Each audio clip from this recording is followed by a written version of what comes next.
बिस्मिल्लाहिर्रहमानिर्रहीम। नाज़रीन अस्सलाम वालेकुम। प्रोग्राम है बाखबर, मैं हूं यासिर रहमान। आज के पहले मौजू में हम बात करेंगे, इलेक्शन कमीशन से तकाजा किया जा रहा था सियासी पार्टियों की जानिब से कि इंतखाबात आइन की जो मुकर्रर करदा मुद्दत है 90 रोज के अंदर उसे करवा दिया जाए।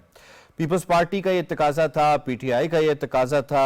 पीएमएलएन ने कहा कि जल्द अज जल्द इंतखाबात कराएं। जीडीए जो है उसकी जो आज मुलाकात हुई और उन्होंने कहा जी कि नई जो हल्का बंदियां हैं उसके मुताबिक इंतखाबात कराएं, लेकिन जल्द इंतखाबात कराएं। इसके साथ साथ जनाब एक अच्छी खबर इसको आप कह सकते हैं कि इलेक्शन कमीशन ने आज जो ऐलान किया है कि हम इंतखाबात की जल्द तारीख दे देंगे और जो हल्का बंदियों का प्रोसेस जो कि 14-15 दिसंबर तक प्रोलॉन्ग हो गया था, यानी फाइनल होना था, उसको अब 30 नवंबर तक महदूद कर दिया गया है।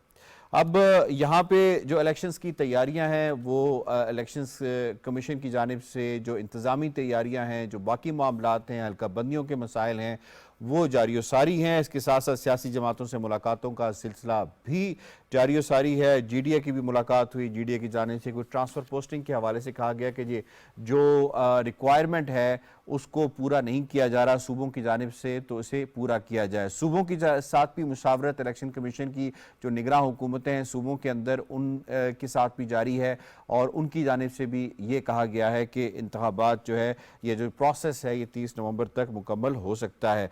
अब ये जो तारीख है इलेक्शन की, ये कितनी जल्द जो है वो अनाउंस की जाएगी और उसके बाद फिर क्या वो सियासी माहौल हम देख पाएंगे और क्या पीपल्स पार्टी जिसका तकाजा 90 रोज़ का, पीटीआई का तकाजा 90 रोज़ का, क्या उनके मौक़िफ़ में कुछ लचक होगी या नहीं होगी, इस पर अपने पैनलिस्ट से सवाल पूछेंगे। जनाब सबसे पहले अपने पैनलिस्ट से करवा देते हैं। आज हम इस्लामाबाद स्टूडियोज़ में ज्वाइन किया है डॉक्टर ताहिर नईम मलिक साहब ने, आगा इकरार हारून साहब ने, स्काइप के ज़रिए हमारा साथ दे रही हैं शनीला अम्मार साहिबा, और लाहौर स्टूडियो से हमें ज्वाइन कर रहे हैं डॉक्टर फारूक आदिल साहब और सज्जाद अनवर साहब। आप तमाम पैनलिस्ट को हम खुश आमदीद कहते हैं। पहला सवाल शनीला साहिबा आपसे होगा, ये फरमाइएगा कि जो इलेक्शन कमीशन का सियासी जमातों से मुशावरत के बाद हल्का बंदियां का अमल जल्द मुकम्मल करने का फैसला, क्या इलेक्शन का जल्द इनेकाद मुमकिन हो पाएगा?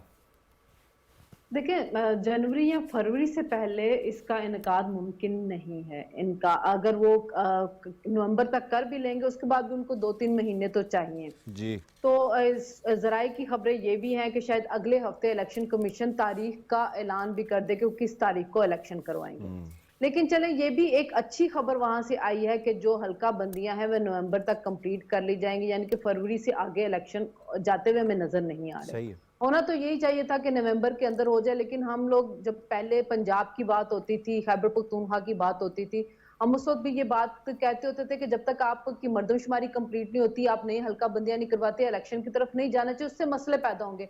इसी वजह से उस वक्त भी हम पंजाब और खैबर पख्तूनख्वा के इलेक्शन की मुखालफत करते थे, क्योंकि पुराना हल्का बंदियां मर्दमशुमारी पे हो गए और उसके बाद कौमी असेंबली के इलेक्शन जो नई मर्दमशुमारी हल्का बंदियों के ऊपर हुए तो फिर बड़ा मसला बनेगा और नताइज के ऊपर जो असर पड़ेगा उससे सियासी जमातें कबूल करती हैं या नहीं करती हैं, वो भी एक सवालिया निशान बन जाएगा। जो एमक्यूएम है वो तो पहले से ये बात कह रही थी और वो पुरानी मर्दमशुमारी को मान ही नहीं रही थी। उनका तो तकाजा यही था, इस वजह से उन्होंने लोकल बॉडीज कराची के जो थे उनका बाइकआउट किया था। तो सियासी जमातें जो हैं उन्होंने खुद अब जो मुफादात की कौंसल है, मुश्तरका मुफादात की कौंसल, उसके अंदर इसको मर्दमशुमारी को माना है। अब जब आपने मान लिया तो आपका आईनी तकाजा कि आपने हल्का बंदियों के अंदर जाना है। दूसरा ये कि जो सियासी जमातें आप अपने इंट्रो में भी कह रहे थे कि पीपल्स पार्टी इसको मानती है, नवाज लीग इसको मानती है, लेकिन पीपल्स पार्टी या नवाज लीग या दूसरी पार्टी, चले पीटीआई का तो ये है कि उनकी जो लीडरशिप है, जो चेयरमैन है, वो तो जेल के अंदर है, बाकी लीडरशिप भी कोई छोड़ के जा रहा है, कोई जेल के अंदर है, तो वो तो तितर बितर हुई है। लेकिन पीपल्स पार्टी, हाँ जमात है लेकिन लीडरशिप कहीं नजर नहीं आ रही। जो पीपल्स पार्टी या नवाज लीग है तो उनकी तरफ से भी कोई हमें गहमा गहमी तो नजर नहीं आ रही है, क्योंकि उनकी मेन लीडरशिप सामने हो। तो ये वजह तो नहीं कि गहमा गहमी तब नजर आएगी कि एक तारीख जिसे आना चाहिए वो आ जाएगी, तो उसके बाद फिर गहमा गहमी नवाज शरीफ साहब की वापसी भी होगी। यासिर, एक बात ये भी है ना कि इन लोगों ने मुश्तरका मुफादात की कौंसिल में मर्दमशुमारी को खुद कबूल किया, मंजूर किया है। इनको पता है कि इलेक्शन 90 दिन के अंदर नहीं होंगे, 2-3 महीने ऊपर जाएंगे।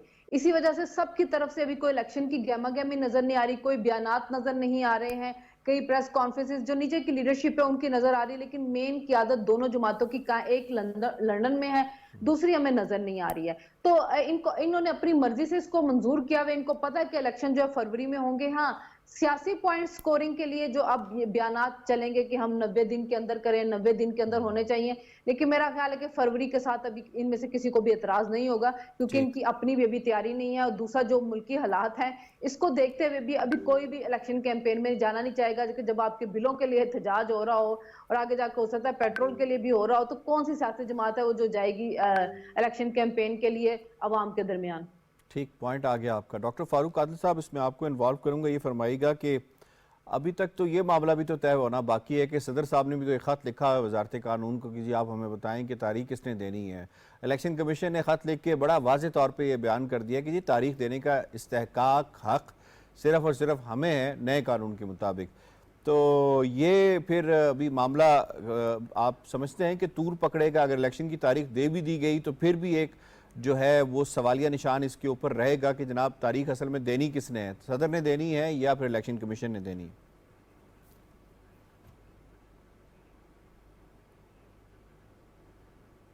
शुक्रिया यासिर। देखें, सदर साहब हर मरहले पर जब भी उन्हें कोई मौका मुयस्सर आएगा वो कोई ना कोई सीन ज़रूर क्रिएट करेंगे।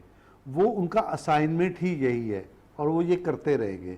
इस पर आप परेशान ना हो कि वजारत कानून उन्हें क्या जवाब देगी। सही है। वजारत कानून उन्हें वही जवाब देगी जो आइन और पाकिस्तान का कानून और ताज़ा कानून जो पार्लियामेंट ने मंजूर करके भेजा है, ताज़ा दम जिस पर कानून दस्तखत है। हो चुके हैं, उसके मुताबिक उनको बता दिया जाएगा कि इलेक्शन की तारीख किसने देनी है।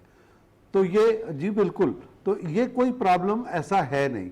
सदर साहब अपना सीन क्रिएट करेंगे, मुमकिन है कि वो कोई कानूनी कार्रवाई की तरफ जाने की कोशिश करें, इस बात का भी इम्कान है, तो ये बात भी हो सकती है।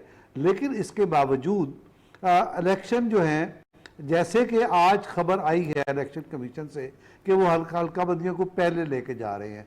मैं आपको याद होगा कि मेरा बहुत पहले से ये मौक़िफ़ है कि इलेक्शन ऐन मुमकिन है कि उन्हीं तारीखों के आसपास हो जाएं जिनका मुतालबा किया जा रहा है। मुतालबा मतलब मुतालबा तो 90 रोज का किया जा रहा है। बहुत सारे असबाब हैं। एक सबब तो ये है कि मईशत के मामलात जिस सतह पर पहुंच चुके हैं और जिधर चले गए हैं, उन मामलात को एक इलेक्टेड गवर्नमेंट ही ज़्यादा जिम्मेदारी और एतमाद के साथ उनसे डील कर सकती है। उसका एक वजह तो ये है। डॉक्टर फारूक आदिल साहब, ये हम खबर समझे, आपका तज्जिया समझे। मामलात पैदा हो गए हैं, की बात उन मामलात को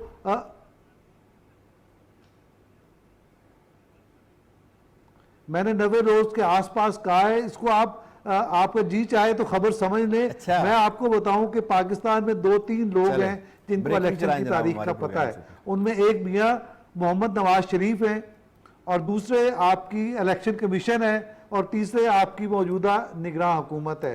इन लोगों के इल्म में है कि इलेक्शन कब होना है और मामलात उसी की तरफ जा रहे हैं। हम ये देखेंगे कि इलेक्शन इनके तो इल्म में है, लेकिन आवाम को कब पता चलेगा? जो सियासी पार्टियां और वेलकम थोड़ी मातर सियासी पार्टियां भी हैं, उनको कब पता चलेगा? उनके फैसले सामने आएंगे।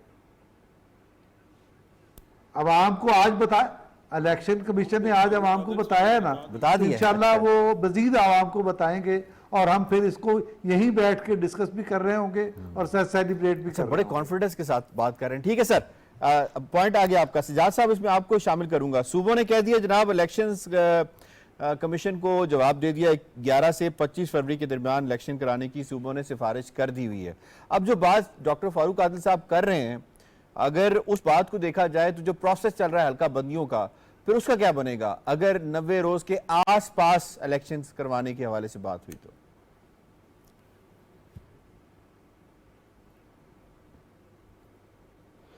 नहीं, मैं नहीं समझता कि कोई 90 रोज में इलेक्शन होने जा रहा है पाकिस्तान में, क्योंकि देखिए यासिर, बात क्या है? बात यह है कि इलेक्शन कमीशन ने प्रीएम्प्ट किया है सुप्रीम कोर्ट ने जो फैसला दिया है ना 2-3 दिन पहले, एक तफसीली फैसला 90 दिन के हवाले से, वो भी उन्होंने देखा हुआ है। वो सुप्रीम कोर्ट को ये भी पता है कि प्रेसिडेंट साहब भी कोई एडवेंचर करेंगे अगले 1-2 दिनों में, 3-4 दिनों में। मसला तो सुप्रीम कोर्ट का जो 90 दिन का फैसला था ना पंजाब असेंबली के लिए और केपी असेंबली के लिए, जिसके ऊपर उन्होंने इलेक्शन कमीशन के मौक़िफ़ को बिल्कुल रद्द कर दिया और कहा कि 90 दिन की जिम्मेदारी है इनके ऊपर, उन सारी चीज़ों को प्रिएम्प्ट करते हुए और पॉलिटिकल प्रेशर्स जो हैं मुख्तलिफ पॉलिटिकल पार्टियों के, उनको आंसर करने के लिए और ये इस तासुर को दूर करने के लिए कि 15 दिन हो गए असेंबली को बर्खास्त किए हुए और आपने अभी तक डेट नहीं दी, क्या इनडेफिनेट टाइम के लिए आप इलेक्शन जो है वो आगे ले जा सकते हैं? इन सारी चीज़ों को आंसर करने के लिए इलेक्शन कमीशन ने आज एक इजलास बुला के एक फुर्ती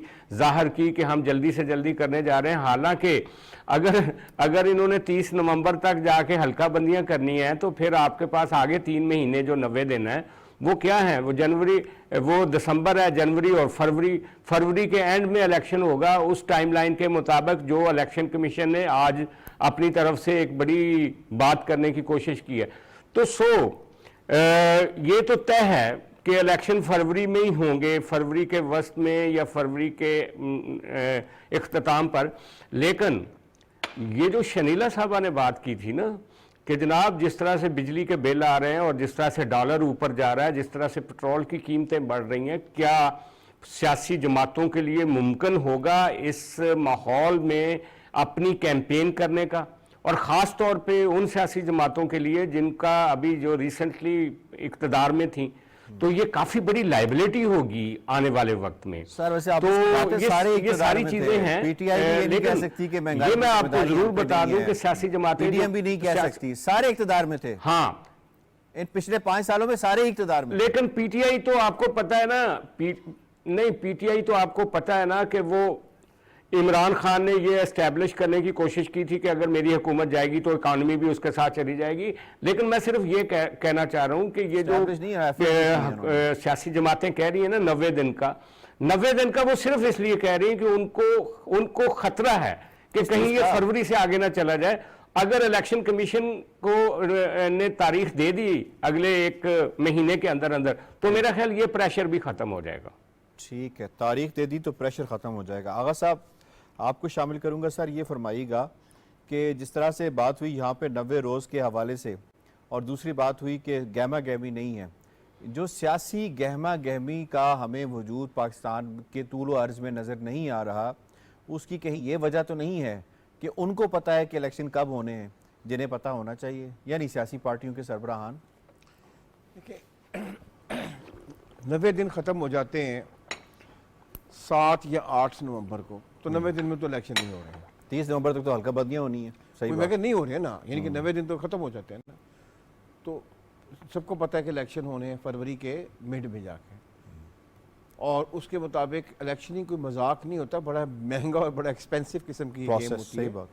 और कोई पॉलिटिकल पार्टी जो है वो बेवकूफ़ नहीं होगी कि 5 महीने पहले वो इलेक्शनिंग में चली जाए। इलेक्शनिंग में वो जाते हैं जबकि नॉमिनेशन पेपर को 7 दिन रह जाते हैं। तब आप देखेंगे कि जब नॉमिनेशन पेपर्स की, यानी कि नॉमिनेशन पेपर से मेरी मुराद है कि जब टिकट्स देना होता है पॉलिटिकल पार्टीज़ ने, उसकी नॉमिनेशन, पॉलिटिकल पार्टीज़ की जो विद इन ओन नॉमिनेशन होती है, उसके लिए जब अनाउंसमेंट होगी कि पार्टी कहेगी कि जनाब फलाने दिन तक अपने इंटरनल इंटरव्यू करेंगे और ये करेंगे, तब ये शुरू होगी। और उसमें भी जो है 2-2, 3-3 कैंडिडेट एक हल्के से थोड़ा बहुत अपने इश्तहार लगाएंगे, और उसके बाद जब टिकट अनाउंस हो जाएंगे, पॉलिटिकल पार्टीज अपने पे टिकट्स दे देंगी, उसके बाद पॉलिटिशियन को पता होता है ये मैं कैंडिडेट बन चुका हूँ, और फिर वो पैसे लगाता है। तो ये इतनी पहले मुमकिन ही नहीं है, एक्सपेक्ट ही नहीं करना चाहिए कि अभी से हमें इलेक्शनिंग देखने को मिलेगी। बाकी रही पॉलिटिकल पार्टीज़, दोनों पॉलिटिकल पार्टीज जो मेजर आप कह सकते हैं फॉर द टाइम बिंग हैं, तो उनकी लीडरशिप एक की दुबई बैठी हुई है और एक की लंदन बैठी हुई है। तो वो कोई बड़ी बात नहीं है। ये हमने देखा कि लंदन और दुबई हमेशा से बेस कैंप रहा है पाकिस्तान की पॉलिटिक्स का 30 साल से कम से कम। अब बात आती है कि क्या इलेक्शन इस बिलिंग के साथ और इस फ्यूरिंग के साथ हो सकते हैं? भाई होने तो हैं, या तो पॉलिटिकल पार्टी हैंड्स ऑफ कर दें, और क्यों नहीं मान जाए, साफ मान जाए कि भाई हम इलेक्शन में जाने को तैयार ही नहीं हैं, तो फिर कोई आप कहे कि कोई ऐसा सिस्टम क्रिएट कर दें कि हमें बेल आउट कर दे इलेक्शन से, तो फिर कहे ना, फिर शर्मा क्यों रही हैं? लेकिन ऐसा मुमकिन नहीं है, क्योंकि मार्च में आपने जाना है सेनेट के इलेक्शंस में। अब ये एक ऐसा अजगर है जो ना निकल पा रही है और ना ही अपना लेके अंदर जा सकती हैं, और वो फंस गए हैं। तो ये जनाब, जब इन 16 महीनों में कोई रिलीफ नहीं दिया जा रहा था आवाम को, किसी बाबू का पैसा कम नहीं किया जा रहा था, किसी की तनख्वाह कम नहीं की जा रही थी, कोई अपना जो है अपना आप कह सकते हैं कि टैक्स बेस नहीं बढ़ाया जा रहा था, किसी की पेंशन कम नहीं की जा रही थी, कोई अपना फ्यूल चार्जेस नहीं कम किए जा रहे थे, तो फिर सोचना था ना कि हमने इलेक्शन में जाना है। तो अब इसका मतलब है कि उन्होंने तब भी सोचा था कि हमने इलेक्शन में नहीं जाना है, क्योंकि वो तो कह रही थी कि हमने अपनी सियासत जो है वो दांव पे लगा दी है रियासत के लिए। आपकी बात से जो हम अखज़ कर सकते हैं कि ये पॉलिटिकल पार्टीज का एक अपना सोचा समझा मंसूबा था कि हमने 90 रोज़ में इलेक्शन में नहीं जाना, तो इसलिए हम ये सारे काम कर दें, सख्त फैसले ले लें, हमने तो आगे इलेक्शन में जाना है। तो ये फिर सारा बार जो इलेक्शन कमीशन और इस्टेब्लिशमेंट पे लगाया जाता है या उन पर डाला जाता है, तो वो नहीं होना चाहिए। अब मुझे यही डर है, बड़ी प्यारी बात की है यासिर साहब, प्यारी बात तो आपने की। मुझे ये डर है कि ये CCI की मीटिंग में इन्होंने मान लिया कि जी हाँ ठीक है डिलिमिटेशन में जाते हैं, अब ये कह रहे हैं कि ओहो। यहाँ सवाल ये पैदा होता है कि पीपल्स पार्टी ये क्यों कह रही है कि जनाब आप जो है वो केयर टेकर हैं, चेयर टेकर नहीं है। ये सवाल अगर आपकी इजाजत हो तो मैं डॉक्टर साहब के पास लेके, अगर आप मुझे इजाजत दें तो मुझे अपनी बात पूरी कर लेने दिया करें प्लीज। मैंने आप पे रुक गया था कि ये क्यों कह रही पीपल्स पार्टी, इसलिए कि पीपल्स पार्टी के पास बेस कैंप है, उसके पास सिंध मौजूद है और उसमें उसको पता है कि वो जीत के आ सकती है।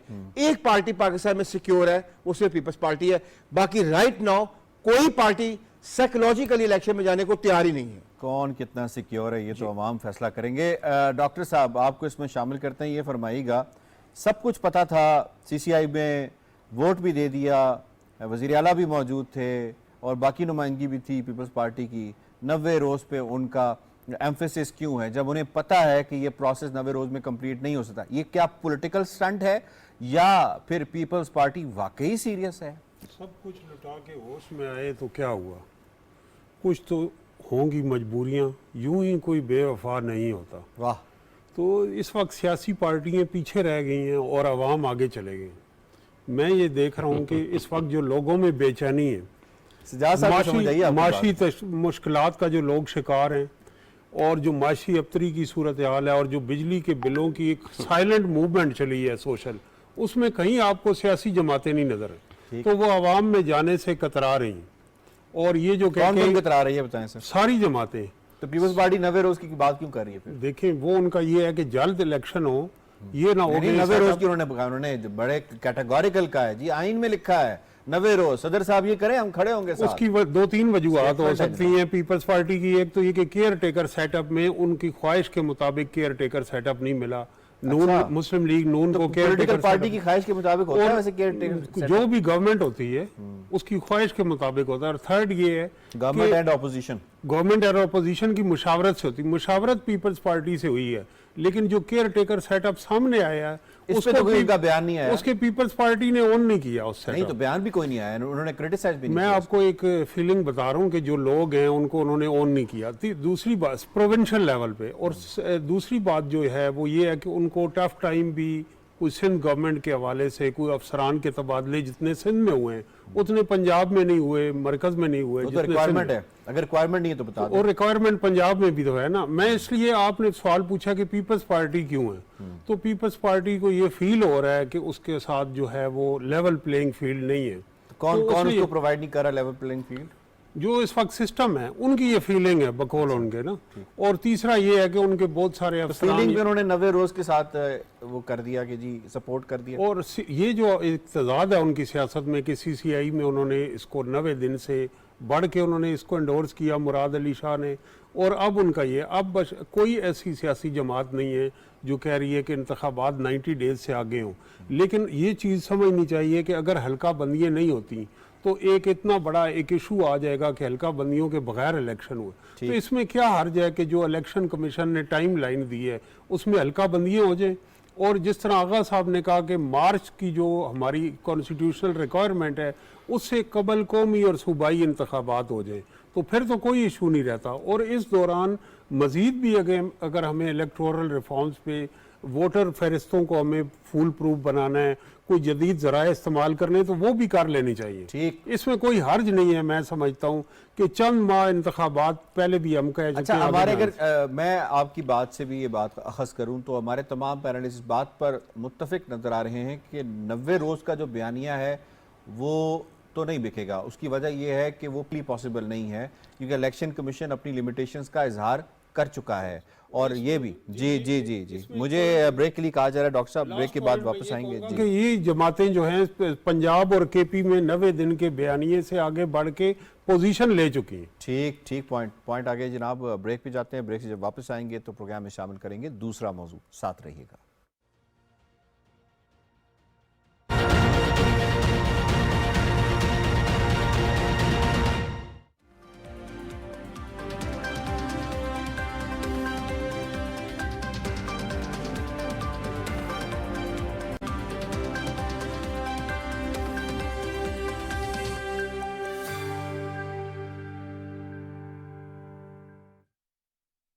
बैनुल-मज़ाहब हम आहंगी का एक पूरा माहौल देखा है। क्या इसके लिए हादसे होना ज़रूरी है? क्या इसके लिए सानहे होना ज़रूरी है?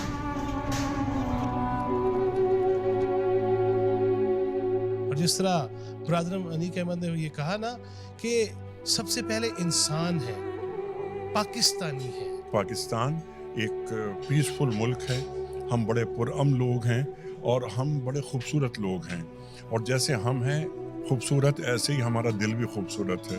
उलमा भी इस पे मुत्तफिक हैं। पाकिस्तान अपना जो उसका असल असास है कि एक पुरअमन, मुस्तहकम और मोहब्बत करने वाला मुल्क है। इंशाअल्लाह हमें उसी की तरफ वापस जाना है। शयूख भी इस पे मुत्तफिक है। बिशप साहब से भी बात हमने आपकी कराई। आज बड़ा अच्छा है कि बहुत सारे मुसलमान भाई हमारे साथ खड़े हैं और इस इंसिडेंट में उन्होंने इस दुख को महसूस किया है।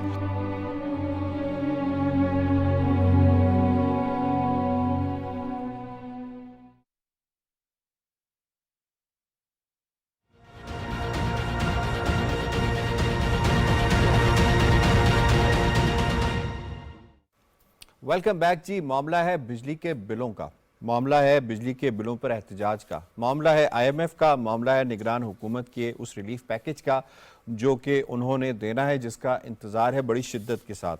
लेकिन जो निगरान वज़ीर आज़म हैं उन्होंने कल मुलाकात भी की एंकर से, सहाफ़ियों से, और मुलाकात के अंदर उन्होंने इस इशू को भी डिस्कस किया। उन्होंने कहा कि जी ये जो मामला है ना बिल का, ये बढ़ा चढ़ा कर पेश किया जा रहा है। बिल तो देना पड़ेगा और हर सूरत देना पड़ेगा। उन्होंने उन अनासर की तरफ निशानदेही की जो बिल, जिनका जो कूड़ा सिस्टम है, जिन्होंने मंथली फिक्स की होती है लाइनमैनों के साथ, जो बिजली की चोरी में खुद से इन्वॉल्व हैं, जो बिल नहीं देते लेकिन वो जो देते हैं वो भी नहीं देना चाहते, उसकी तरफ उन्होंने इशारा किया। लेकिन उसके साथ साथ उन्होंने ये भी कहा कि एक प्लान हमने कार्व आउट कर लिया हुआ है, उसका हमने IMF के साथ डिस्कस भी कर लिया है। IMF से फाइनलाइजेशन होने के बाद फिर 2 माह तक का ये रिलीफ प्लान आएगा। उसकी चीज़ें जो मैं मुजव्वज़ा जो फीचर्स हैं वो आपको बता देता हूँ जी। 400 यूनिट्स तक इस्तेमाल करने वालों के लिए ये रिलीफ प्लान तैयार किया गया है। उससे ऊपर वैसे ज़रूरत भी नहीं पड़ती, जिसमें बिजली की बिल की किस्तों में अदा करने की तजवीज़ भी शामिल है। और पाकिस्तान ने IMF से राब्ते के बाद बिजली बिलों के जामे तहरीरी रिलीफ प्लान की तैयारी मुकम्मल कर ली है।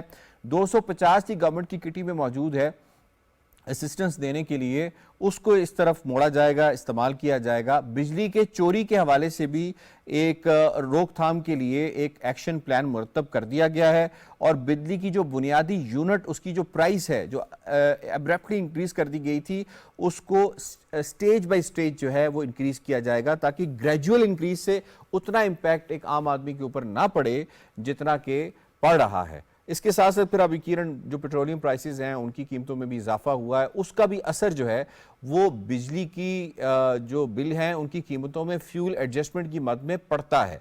अब आने वाले महीने के अंदर हुकूमत किस तरह से रिलीफ देगी, कितना रिलीफ दे सकती है, क्या IMF हुकूमत की इन मुजवज़ा जो कंडीशंस हैं या मुजवज़ा जो उन्होंने रिलीफ पैकेज देने की मंजूरी की है उसको मान पाएगा या नहीं मानेगा, और अगर नहीं मानेगा तो फिर निगरान हुकूमत के पास क्या ऑप्शन होगा? सवालात हैं जो अपने मौजूद पैनलिस्ट से पूछेंगे। शरीला साहिबा, आपसे पहला सवाल होगा, ये फरमाइएगा कि बिजली के बिलों में रिलीफ के लिए निगरान हुकूमत की संजीदा कोशिशें, क्या हुकूमत आवाम को रिलीफ देने में कामयाब हो पाएगी?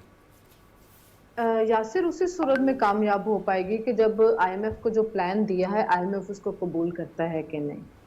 और अगर आईएमएफ ने कबूल कर ले तो वही 250 अरब जो आप जिक्र कर रहे हैं उसी से वो उनको रिलीफ देने की कोशिश करेंगे, या वो हो सकता है कि डेवलपमेंट के कोई और प्रोजेक्ट्स हैं उनके अंदर कटौती हो और उससे आवाम को रिलीफ देने की कोशिश की जाए। और कल भी मैंने यही बात कही थी कि ये टेम्पररी रिलीफ है जो मिल सकता है।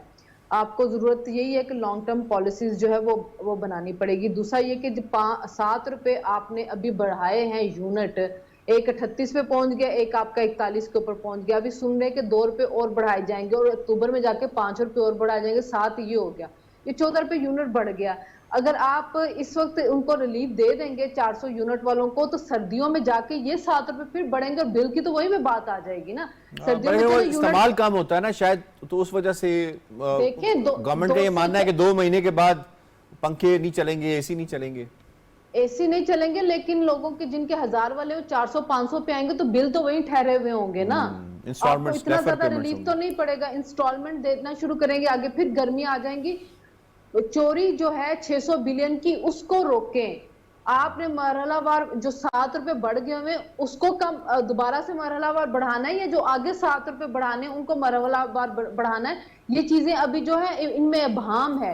आप चोरी को रोके, 600 बिलियन की जो चोरी है ना उसको रोकें।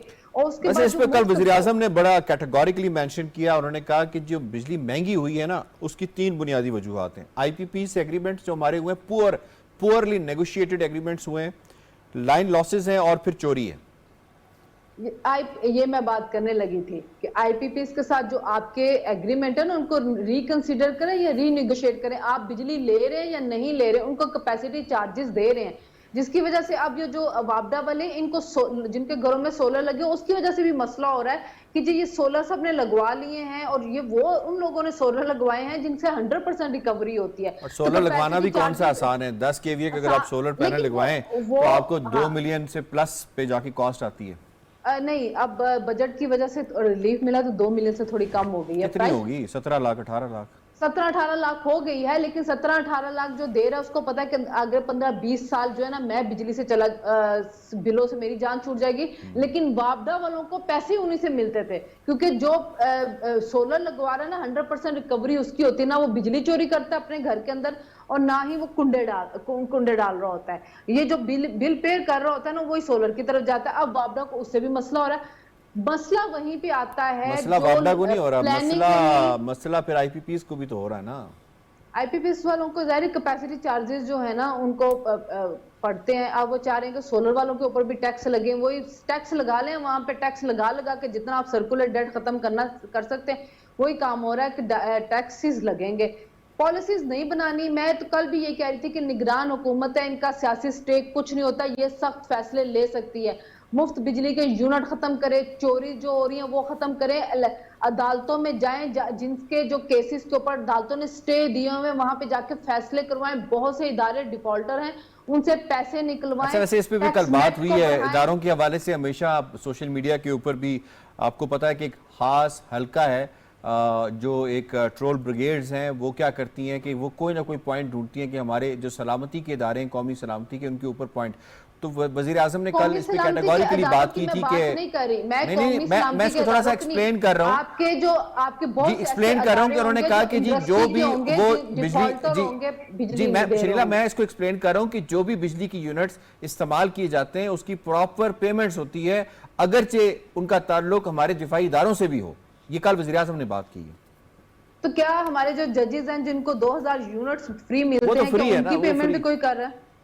सही है, वो क्यों फ्री है? अगर वापडा वालों की बंद किए जा रहे हैं, उनकी अगर 18 लाख एक जज तनहा ले रहा है, तो उसको अपनी बिजली का बिल भी देना चाहिए, पेट्रोल का भी। देखे पेट्रोल कल 305 रुपए हो गया है। हम अगर बिजली के बिलों के ऊपर शोर डाल रहे हैं, अभी पेट्रोल के लिए अब आवाम बाहर निकलेगी। इसका महंगाई इसकी वजह से कितनी ज्यादा होगी, उसकी वजह से भी जो आवाम बाहर निकलेगी। आप किस किस जगह पे इसको रिलीफ दोगे?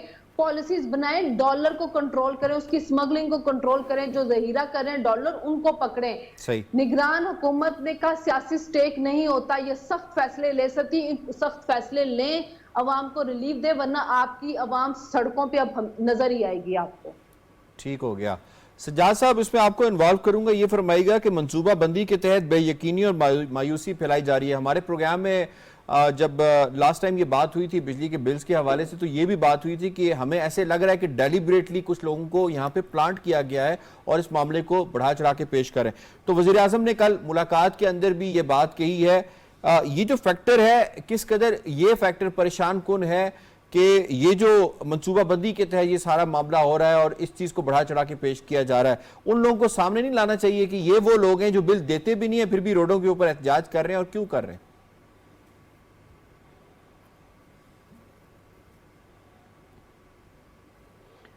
नहीं यासिर भाई, बात ये है कि जब जब कोई ना कोई कॉन्फ्लिक्ट होता है ना, कोई तजाद होता है, कोई मसला होता है, तो उसके फ़ायदा उठाने वाले भी बहुत आ जाते हैं। तो बात ज़रूरी ये होती है कि उसको हल किया जाए। जैसे अभी शनीला साहबा ने कहा, एक पूरा प्रोग्राम आपने किया था, आपने रिसर्च की थी कि याद होगा आपको। जी जी। जो गालबन पिछले वीक कि गवर्नमेंट क्या क्या फैसले करके तो ये जो आम आदमी के ऊपर बिजली के बिल का जो बोझ है उसको कम कर सकती है। लेकिन अगर ये कहा जाए कि एक आदमी जिसकी तनख्वाह 30,000 है, उसका बिल बिजली का 20,000 हो, तो वो अपने घर को कैसे चलाएगा? और ये जो अभी आप सड़कों पे लोग देख रहे हैं ना, अभी तो सिर्फ ताजर आ रहे हैं, आम तौर पे दुकानदार आ रहे हैं। अभी तो आज मैंने देखा जमात इस्लामी वालों की एक रैली थी जौहर टाउन के इलाके में। लेकिन आप उस दिन से डरें जिस दिन एक आम आदमी जो है ना, जो बगैर किसी वजह के, याद है आपको एक दफ़ा मुल्तान में कुछ लोगों ने जाके, काफ़ी लोग थे वायलेंट, उन्होंने जाके बिजली घर का पूरा वो जो दफातर थे उनको आग लगा दी थी। आपको ये भी याद है कि अभी पिछले वीक ही रावलपिंडी वाले डिपार्टमेंट्स जो हैं उन्होंने कहा था सिक्योरिटी वालों को कि आप हमें सिक्योरिटी दें, वरना यहाँ पे लोग आ जाएंगे और हम ये जो दफातर हैं, हाँ किया था। तो बेसिकली इशू तो है। अब उससे फ़ायदा उठाने वाले जो हैं वो डेफिनेटली, आप देखें ना, एक आपकी सोसाइटी जो है पहले से ही उसमें गहरी तफरीक है, वो वर्टिकल भी है और दूसरी तरफ भी है। तो वो जो मुख्तलिफ लोग होते हैं, जो डिप्राइव्ड होते हैं, जो चाहते हैं कि इससे फ़ायदा उठाएं, वो फ़ायदा उठाने की कोशिश भी करते हैं। बात दुरुस्त की है शनीला साहबा ने कि इन्होंने इलेक्शन नहीं लड़ना, निगरान गवर्नमेंट ने। इनको चाहिए कि ये शफ़ाकाना हद तक वो फैसले कर जाएं जो पॉलिटिकल गवर्नमेंट्स करने से कतराती रही हैं। और वो जो ये जो बिजली की चोरी है, और दूसरा ये है कि वो जो प्रीपेड सर्विस है बिजली की, जो कि सारी दुनिया में राइज है, वो क्यों नहीं पाकिस्तान में किसी तरह कुछ कंपनियों को अगर बीच में लाया जाए और बड़े शहरों को प्रीपेड कर दिया जाए। आप देखिएगा कि कितना रेवेन्यू जो है वो मुनासिब रेवेन्यू जनरेट होगा। ठीक है, आप चोरी की रोकथाम के हवाले से बात कर रहे हैं, पॉइंट आ गया आपका, चीजें हैं उनमें जाना पड़ेगा। ठीक, पॉइंट आ गया आपका। मुझे डॉक्टर साहब को इन्वॉल्व करना है। डॉक्टर फारूक आदिल साहब, ये फरमाइएगा कि कितना बड़ा चैलेंज है निगरान हुकूमत के लिए। एक तरफ बिजली के बिलों के लिए कोई ऐसा प्लान जो कि डुएबल हो वो लेकर आना, चोरी को रोकना, और दूसरी तरफ IMF के साथ जो हमारा स्टैंड बाय एग्रीमेंट है उसको इंटैक्ट रखना, क्योंकि वज़ीर आज़म ने कल बात की कि मुआहदे पे तो हर सूरत अमल दरामद होगा। एक तरफ हमारी इन्फ्लेशन, बिजली के बिल्स, ऑयल प्राइसेस, दूसरी तरफ IMF के साथ एग्रीमेंट और कॉन्ट्रैक्ट। कितनी मुश्किल और क्रिटिकल पोजीशन है इस वक्त निगरान हुकूमत के लिए?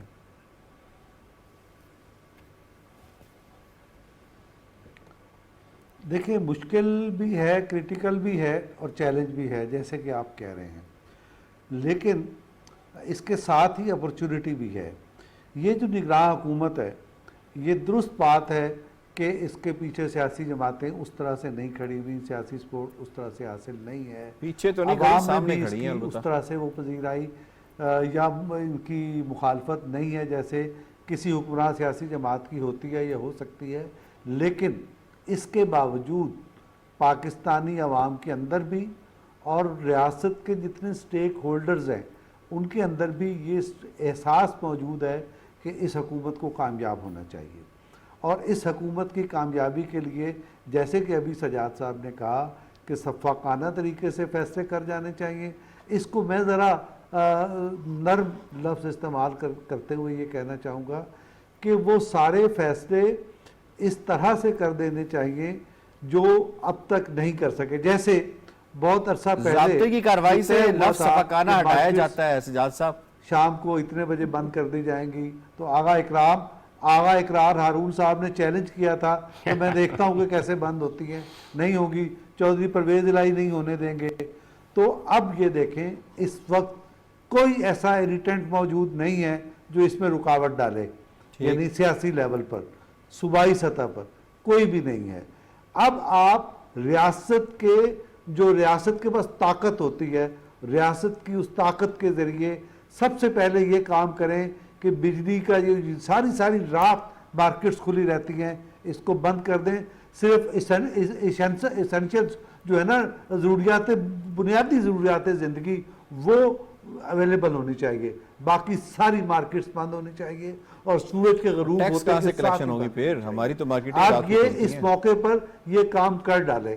बाकी जो बात आपने अभी वज़ीर आज़म के फैसलों की बताई है, कुंडे और चोरी और दीगर मामलात, वो हम पिछले हफ्ते डिस्कस कर चुके हैं। मैं इस पर अल्लाह का शुक्र अदा करता हूँ कि वज़ीर आज़म और हुकूमत की इस पर नज़र है। हम ये देखना चाहेंगे कि अगले 1-2 हफ्तों में एक अच्छे प्लान के जरिए इस पर अमल दरामद शुरू हो जाए। 48 घंटों का उन्होंने कहा पॉलिसी आ जाएगी। सही है सर, आपका पॉइंट आ गया। अगर ये नतीजे हम हासिल कर लेते हैं तो उसका जो बराह रास्त फायदा होगा कि हमारा इंपोर्ट बिल कम हो जाएगा और हम बहुत सारे दबाव से निकल जाएंगे। ठीक है, डॉक्टर ताहिर डी मलिक साहब, इसमें आपको इन्वॉल्व करता हूँ। सर ये फरमाइएगा कि जो संजीदा कोशिशें हैं वो नज़र तो आ रही हैं, लेकिन चैलेंजेस भी अपनी जगह पे मौजूद हैं। ये अगर रिलीफ भी हुआ तो शॉर्ट टर्म ही रिलीफ होगा, जैसे कि शरीला साहिबा ने फरमाया है। इस मसले का दायमी हल जो है वो इदारों की रिस्ट्रक्चरिंग और क्या निगरान हुकूमत जिसको कानून साजी के ज़रिए इतना पावर कर दिया गया है कि वो इतने बड़े बड़े फैसले ले सकती है, तो क्या उसको नहीं लेने चाहिए? जितना भी टाइम है, मतलब आपके पास फरवरी तक टाइम है, दिसंबर तक टाइम, नवंबर तक टाइम, आप एक प्रोसेस तो शुरू कर दें। एक निगरान हुकूमत नहीं, हर हुकूमत की ख्वाहिश होती है कि वो आवाम को रिलीफ दे। मैं नहीं समझता कि किसी हुकूमत की ख्वाहिश नहीं होती, और इस वक्त भी हुकूमत की ख्वाहिश है, लेकिन हमारी मईशत की जो सेहत है, जो इकनॉमिक किटी है, उसके अंदर इतनी गुंजाइश नहीं है कि वो रिलीफ दे सके, और स्टेट ऑफ इकॉनमी जनरली भी वो कोई अच्छी हालत में नहीं है। तो ये एक सूरत हाल है जो बाजार बंद नहीं हो सकते।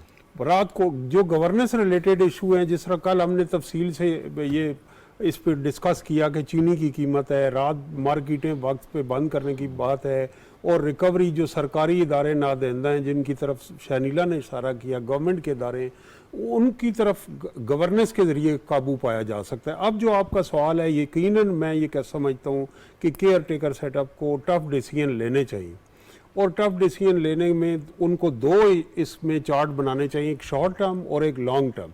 देखें, हम लॉन्ग टर्म भी हमने हाफ हार्टेड स्टेप लिए नए डैम बनाने के लिए। प्रोजेक्ट PC1 भी अप्रूव हुआ और उसमें हमने 20-30% पैसे भी ज़ाया कर दिए 80 की दहाई में काला बाग डैम में।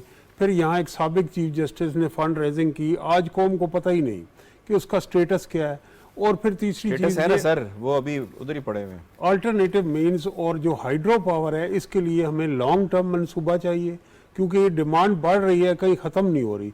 और शॉर्ट टर्म में हमने वो सारे तमाम मैयर जो पैनलिस्ट ने लिए, वो एफिशिएंट यूज एनर्जी का। वैसे डॉक्टर साहब एक तजवीज़ है, ऑन लाइटर नोट ही कह सकते हैं या इसको सीरियस भी ले सकते हैं लेने वाले, 250 अरब तो आपके पास है, अगर वो 11 अरब भी मिला दिया जाए तो रिलीफ ज़्यादा नहीं दे सकते?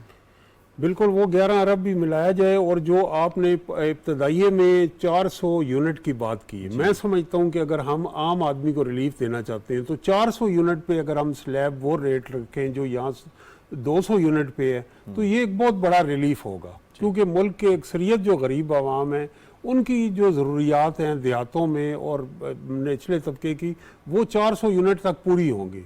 तो मैं ये समझता हूँ कि इस तरह के इकदाम से, और दूसरा जो ये है कि बिजली खरीदने का कॉन्सेप्ट, जब भी आप कोई चीज़ खरीदते हैं और आपको ये पता हो कि इसका बिल कितना आएगा, दोनों के इस्तेमाल में एफिशिएंसी आ जाती है। जब आप अपना मोबाइल में बैलेंस डलवाते हैं तो आपको साथ नोटिफिकेशन आते हैं कि इतने पैसे रह गए। दुनिया के बहुत सारे तरक्की याफ्ता मुल्कों में जब आप बिजली खरीदते हैं तो आप रोजाना की बुनियाद पे देखते हैं कि मैंने कितनी बिजली इस्तेमाल कर और ये स्ट्रक्चरल चेंज है, इसको होना चाहिए, इससे चोरी रुकेगी और इससे रेवेन्यू में गवर्नमेंट की इजाफा होगा और एक आम आदमी की किटी के अंदर भी थोड़ी सी जान पड़ेगी। जो मैं और एक लास्ट तजवीज मैं दूंगा आज भी है, क्योंकि मैं यूनिवर्सिटी में पढ़ाता हूँ, तो हमने यकसर ऑनलाइन जो जरिए तालीम में ख़त्म कर दिया। तो देखें यहाँ स्कूल में, कॉलेज में, यूनिवर्सिटी में पेरेंट्स छोड़ने जाते हैं और यूनिवर्सिटी में ना खुद से भी तालिब इल्म जाएं तो उस पर फ्यूल का भी खर्च होता है, हमारा इम्पोर्ट बिल होता है। तो मेरी ये तजवीज़ है कि आप 100% ऑनलाइन ना करें, लेकिन मिलियंस ऑफ स्टूडेंट्स हैं जो डेली जाते हैं, हफ्ते में 2 दिन आप ऑनलाइन जरिए तालीम से क्लासेस लें तो आप महीने बाद देख सकेंगे कि हमारी फ्यूल इम्पोर्ट है। मैं पर्सनली इसको बड़ा लाइक करता हूँ कि इस बड़ी बचत होगी। मैं आगा साहब आपको इन्वॉल्व करूँगा। आगा साहब ये फरमाइएगा, एक तजवीज़ ये भी आई थी कि इस मामले को प्रोवेंशियल मैटर बना दिया जाए, क्योंकि अगर आप बिजली की चोरी को सूबाई मामला बना के करेंगे तो सूबे ज़्यादा इफेक्टिव और एफिशिएंट वे में करेंगे और जो पर यूनिट प्राइस है, यानी जो नेपरा का एक इजारादारी है वो भी ख़त्म होगी, जो ये सेंट्रलाइज ग्रिड्स जो का रूल है वो भी ख़त्म होगा। खाली बन्नू के ग्रिड स्टेशन पे जी खबर है कि 5 अरब रुपए की बिजली चोरी या लाइन लॉसेस इसको नाम दे दिया जाए वो होते हैं। इस पे कितना ज़रूरी है कि ये प्रोवेंशियल मैटर डिक्लेयर कर दें कि जी आप सूबे जाने, रिकवरी जाने, जो मर्जी जाने। देखिए, हमने आपके के प्रोग्राम में बात की थी कि डिस्को को जो आपने प्राइवेटाइज करना है या ख़त्म करना है वो आपको कर देना चाहिए जी, क्योंकि डिस्को की वजह से जो आपके अपना सो कॉल्ड लाइन लॉसेस बहुत ज़्यादा है, क्योंकि पूरा का आपने जो नेशनल ग्रिड सिस्टम रखा हुआ है उसमें 200, 300 किलोमीटर की लाइन्स हैं और फिर इनके पास बाबरा के पास चांस होता है कि देखे जी सिंस लाइन बहुत लंबी थी तो लाइन अब जब लंबी हो तो उसमें नेचुरल नहीं, उस पर नेचुरल लाइन लॉसेस वाकई होते हैं। तो इसमें यानी कि टेक्निकली होते हैं। इसीलिए ग्रिड स्टेशन पे 5 अरब रुपए की जो बिजली है वो लाइन लॉसेस की वही मैं कह रहा हूँ, वो उनको मौका मिल जाता है ना। सही। वो कहते हैं कि जी देखें ये रिमोट, आपने देखा होगा कि जी रिमोट एरिया का है, दूर था तो इसलिए इसमें लाइन लॉसेस ज़्यादा हो गए। प्राइम मिनिस्टर साहब ने 2 बातें की हैं, एक लाइन लॉसेस की और एक कुंडे वाली, थेफ्ट वाली चोरी। मैं इतना ही कहना चाहता हूँ कि लाइन लॉसेस और थेफ्ट एक ही चीज़ है। लाइन लॉसेस थेफ्ट का एक शरीफाना नाम है, सिंपल सी बात है, मुअज़्ज़ज़ नाम है। आप आपने कहा what is to be done. मैं कहता हूं कि ये जो आप करने जा रहे हैं ना किस्तों को, ये चीज को और एग्रीवेट करेंगे, इसलिए कि वो इस वक्त 54 रुपए का यूनिट है, सर्कुलर डेट ही है जी। वो उसके बाद ये वो आपने किस्त पहले आपने रोकी, आधी किस्त दी, आधी आपको पैसे आपको देने ही है। ये 54 वाले ने शिफ्ट करके जाना है 96 रुपए के ऊपर। आपको याद होगा कि आप ही के प्रोग्राम में बार बार हम तब 54 रुपए का फिगर दे रहे थे जब उस जमाने की हुकूमत मेरे ख्याल में 24 रुपए का फिगर दे रही थी और हम कह रहे थे 54 रुपए में जाएगा और गया। और अब मैं आपको बता रहा हूं कि 96 रुपए तक जाएगा।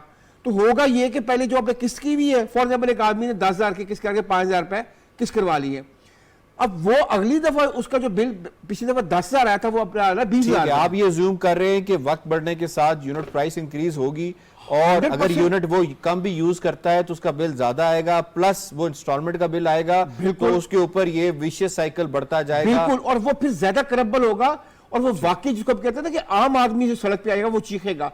एक रिक्वेस्ट मेरी आपके प्रोग्राम के अवाम से भी है कि खुदारा आप ये ज़हन में रखें कि आपने बिजली अगर मोहल्ले में चोरी हो रही है तो अब डरे मत जी कि जी वो उससे मैं वो गुंडागर्दी करेगा अगर मैं उसकी शिकायत करूंगा। देखिए शरीफ आदमी तो नहीं करता ना सर। एग्जैक्टली। देखिए आप इन्होंने शिकायत के लिए नंबर दे दिए जिसमें आपको अपना नाम बताने की भी जरूरत नहीं है। शिकायत तो आप उनको इस तरह नहीं, आप उनको इस तरह समझाएं कि जो चोरी हो रही है ना ये आपकी जो आपकी जेब से नहीं कर रही है, आपके जो बिल महीने के आ रहे हैं ना ये बेसिकली वो पैसे जो आपके बिल में डाले जाए फिर लोगों को समझ आएगी और फिर रिपोर्ट भी करेंगे। ये कलेक्टिव कॉन्शियसनेस को सामने आना पड़ेगा और सेल्फ रिस्पांसिबिलिटी को सामने आना पड़ेगा। ठीक है, वरना बिजली मेरा तो हमारे माशरे में इस तरह के वॉलंटियर्स हमें कम ही देखने को मिलते हैं। जी मैं इसमें शामिल करूंगा शिंगला साहिबा, सोलर का मामला आप अक्सर उठाती हैं और मेरा ख्याल है आपके दिल के बड़ा करीब है सोलर का मामला, और मेरे भी दिल के बड़ा करीब है, क्योंकि इससे रिलीफ मिलता है हम मिडिल क्लास को, जिसकी बात डॉक्टर साहब अक्सर करते हैं। ये फरमाइएगा कि सोलर का गवर्नमेंट के लिए क्या मुश्किल है कि अब जब इंपोर्ट खोल दी है, आप पेमेंट रिलीज कर रहे हैं, आप स्टेट बैंक को दोबारा कहें जी जो लिमिटें आपने बैंकों को दी थी अब इन्हें एनहांस करें या इसको रिन्यू करें और बेहतर करें, ताकि लोग जाएं बैंकों से और उन्हें उसी शरह सूद के ऊपर कर्जा मिले और वो जाके सोलर अपने पैनल घरों में लगवाएं। अच्छा, जैसे घरों से लगाने से पहले एक बात और है, अगर याद हो हमने एक प्रोग्राम भी किया था जिसमें हमने कहा था कि जी वजीर आजम साहब जो शहबाज शरीफ साहब थे, उन्होंने अनाउंस किया था कि जी 10,000 मेगावाट सोलर बिजली जो सिस्टम में शामिल की जाएगी। और ग्रीन एनर्जी हमने पूरा इसके ऊपर एक हमारा सेगमेंट था कि जो स्कूल है, कॉलेजेस हैं, सरकारी इमारत है, इन सब के ऊपर सोलर लगा दिए जाएंगे ताकि बिजली की बचत हो। प्रोग्राम कहाँ पे गया, वो क्यों नहीं सिस्टम में आया? क्योंकि आपके जो लीस्ट हो सकता है वो इंडिविजुअल सतह पे ले आए ना। पावर डिवीजन में जो आपके बाबूज बैठे थे उन्होंने काम नहीं करने दिए। यही बाबूज जो है ना, ये इन्होंने बैंकों से जो पहले सस्ते कर्जे लोगों को मिल रहे थे, आसान शराइत पे कर्जे, कि वो सोलर लगा दे, उसको भी खत्म करवा दिया, क्योंकि इनको इससे नुकसान होता है। इन लोगों की जो दिहाड़ियां ना वो इससे खत्म होनी शुरू होती हैं।